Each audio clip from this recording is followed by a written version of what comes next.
influence? Thank you for that question. And I'm kind of going to tie that into the other question about challenge too. Risk factors for cancer, there's so much you can do to lower your risk, for example.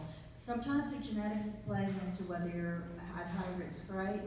So there's nothing you can do about that piece when it's innate, but it's something that's of nature.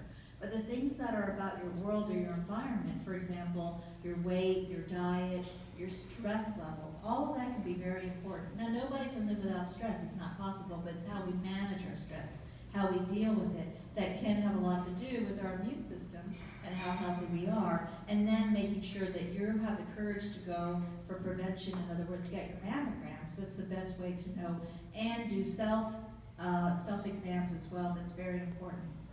But I wanted to talk about something that ties in with that. It's who you are. For example, our greatest challenge that I see with patients is that when you do think about cancer, or especially when you receive a diagnosis of cancer, it's not like getting a diagnosis, for example, of gout, right? Right away, everybody thinks of the end. They think of mortality. They have a fear that sets in.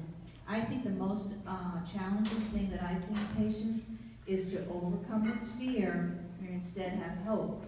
When I walked in here today, right away the room was filled with hope. I know the difference because I work with patients every single day with all kinds of cancers who are in all different stages. So for your personal life, the thing that gives you hope, the thing that grounds you, whether it's your faith, the values that you have, dig deep for that right away and connect with others who share that type of hope with you. I think that's the most important preventative thing, as well as the most important thing once you do have a diagnosis that will keep you going into remission, and no matter what your course is, having the highest quality of life that you can have. Thank you so much, Dr. Collins.